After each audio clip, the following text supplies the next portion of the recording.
सांगा काय निर्णय शासनाच्या निर्णय? मुख्यमंत्रीचं बोलणं हे मला मान्य नाहीये. माझ्या मुलाला मारहाण करून हे जीव घेतल्यात. हो. आणि ह्याचं लवकरात लवकर मला निर्णय पाहिजे आणि ह्याचं लवकरात लवकर मला न्याय पाहिजे. हां.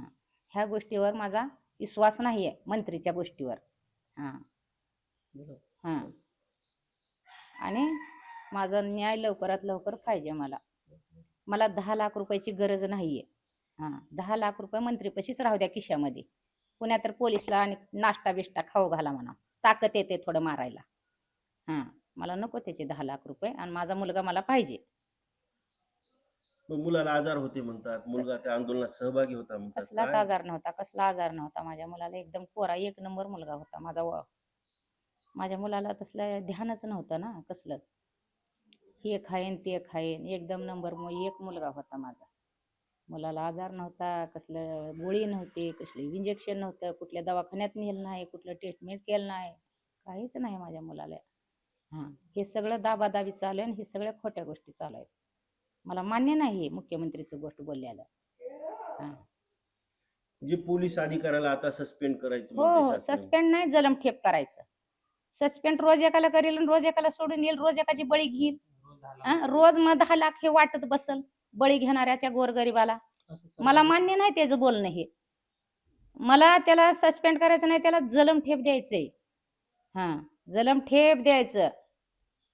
ते बी कसं द्यायचं 10 तारखेपासून 15 तारखेपर्यंत जे जे ड्युटीवर होते, ज्या ज्या माणसाने मारलंय, ज्या ज्या माणसाने खून केलाय, बळी घेतलाय, जीव घेतलाय, त्या सगळ्यांना ना जलमठेप पाहिजे. हां. मला न्याय लवकरात लवकर पाहिजे. हां. लवकरात लवकर न्याय पाहिजे, नाहीतर मी इथं जीव देऊन जाईन. हां. माझा सांभाळ करणार माझाच मुलगा गेला 35 वर्षाचा तरणा तांड पोरगा. माझं जन्म आता काय करायचंय? हां. मला लवकरात लवकर न्याय पाहिजे.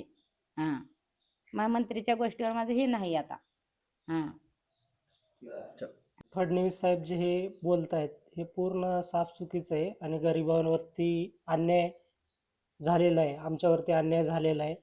आणि आम्ही इथून गरिबांची मुलं इथून शिक्षण शिकणार का गुन्हेगारीच्या रस्त्याने जावं हे फडणवीस सरच सांगतील आता. कारण हे असंच अन्याय हे इथून चालूच राहणार.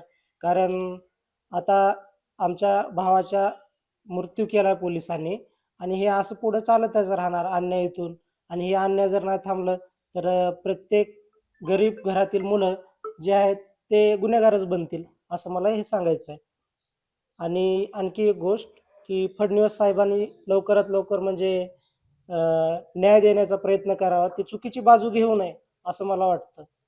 हे जे बोलतायत साफ खोटं आहे. माझ्या भावाला कसला दम्याचा आजार नव्हता, काय नाही, माझा भाऊ चांगलाच होता. हे असं करण्याचा म्हणजे फडणवीस साहेबांना पण विचार केला पाहिजे की हे या कुटुंबाच्या जागी जर आपला जर कुटुंब असता तर आपण पण असाच निर्णय दिला असता का?